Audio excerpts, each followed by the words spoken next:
नमस्कार दोस्तों, सत्य वचन चैनल में आपका स्वागत है। हमारे चैनल को सब्सक्राइब कर दें और अच्छा लगे तो लाइक कर दें। अभी कुछ समय पहले मैंने असली व नकली गुरु के बारे में जो है वीडियो डाली थी। असल में तो हम पहचान नहीं कर सकते, क्योंकि उसको पहचानने के लिए हमें उस लेवल पर होना चाहिए, लेकिन हम किसी का सहारा लेकर पहचान कर सकते हैं। जैसे कि पहले के कुछ पहुँचे हैं संतों का उदाहरण लेकर, जैसे कि कबीर, गुरु नानक, रविदास, मीराबाई इत्यादि, जिनके मैंने नाम लिए। अगर आप इनकी हिस्ट्री पढ़ेंगे तो पता चलेगा इनके साथ बहुत जुल्म किए गए, लेकिन इन्होंने न किसी को कभी श्राप दिया और ना ही कोई विरोध किया। मीराबाई को जहर का प्याला दिया गया, हंसते हंसते पी गई। गुरु अर्जुन देव को गर्म तवे के ऊपर बैठाया गया, ये कहकर मुस्कुराते हुए बैठ गए कि मालिक का भाना मीठा लागे। कबीर को जंजीर से बांधकर नदी में फेंकवाया गया। गुरु नानक से खेतों में काम कराया गया, लेकिन इन्होंने किसी ने भी विरोध नहीं किया। एक तरफ तो कहते हैं कि परमात्मा की मर्जी के बगैर पत्ता तक नहीं हिलता, फिर हर काम में उसकी ही तो मर्जी है।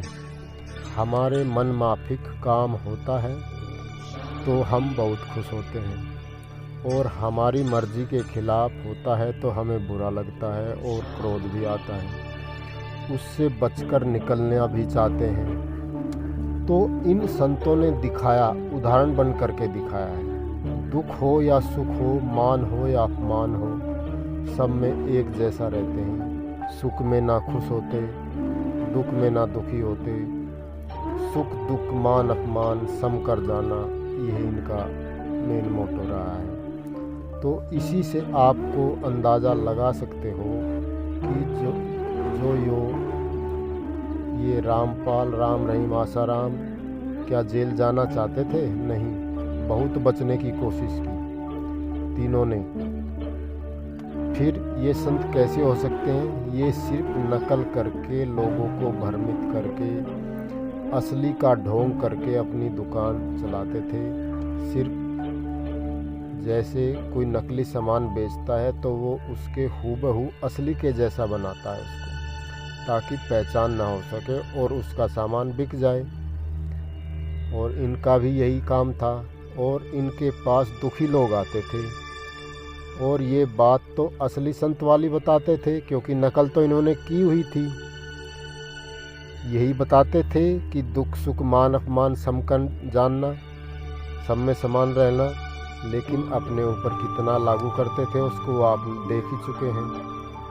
यह माया है, कुछ नहीं है, कोई किसी का नहीं है, बुरे काम मत करो, नशा मत करो। कुछ अच्छे काम भी कराते थे इसी के बहाने। लोग जो है इनकी बातों पर चलते थे, तो अच्छे काम करेगा कोई भी, बुरे काम छोड़ेगा, उसको कुछ न कुछ तो फ़ायदा होना ही है। तो उनको फ़ायदा मिलता था, ये उन पर इनका भरोसा टूट हो जाता था। ये उनको जो है भगवान समझने लगते थे, और जब अपनी बारी आई तो अपने आप को संभाल नहीं पाए, तिलमिला उठे, क्या क्या कहने लगे कि हम जो है ये सरकार को दोष देने लगे, सरकार अब ये नहीं रहेगी। लेकिन मैं आपको बताना चाहता हूँ, ये सरकार दोबारा और मजबूत होकर आई। इनके श्राप देने के बावजूद ये बातें समाज को मैं जागरूक बनाने के लिए कह रहा हूँ, ताकि कोई इंसान ऐसे नकली गुरुओं के चक्कर में ना फंसे। इस संसार में 3 चीज़ें बड़ी ही दुर्लभ हैं, उनका फ़ायदा उठाना चाहिए। नंबर 1, मनुष्य शरीर बहुत दुर्लभ है, बड़ी मुश्किल से मिलता है। कबीर ने कहा है, मानुष जन्म दुर्लभ है, होई न बारंबार, कि बार बार नहीं होता। जैसे पेड़ से पत्ता अगर गिर गया तो वो दोबारा उस पेड़ पर नहीं लग सकता। नंबर 2, भक्ति की इच्छा होना मनुष्य के अंदर, ये भी बहुत ही दुर्लभ चीज़ है। अगर किसी की भक्ति की इच्छा भी हो जाए, मनुष्य शरीर भी मिला है, तो उसका पूर्ण गुरु से मिलाप होना ये उससे भी ज़्यादा दुर्लभ है। तो ऐसी चीज़ों को हमें खोजबीन करके होश हवास में आंखें खोल कर करनी चाहिए।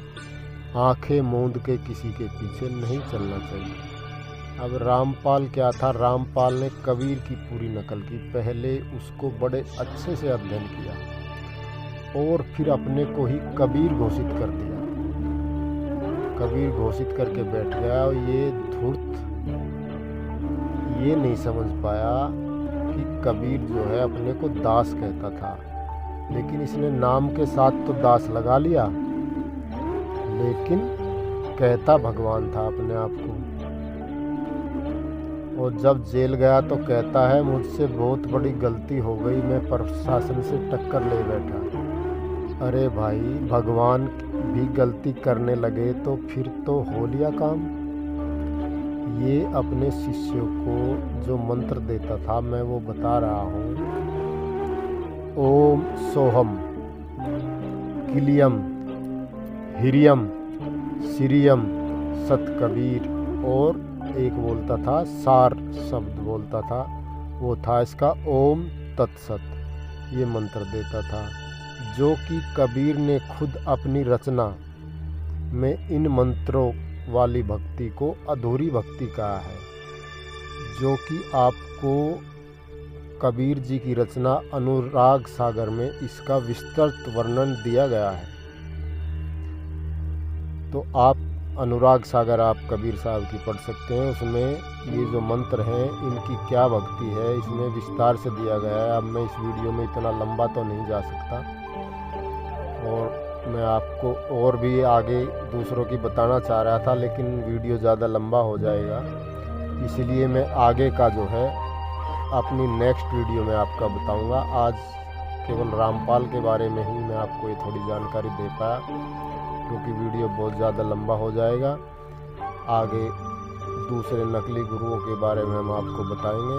अगली वीडियो का इंतज़ार करें। नमस्कार।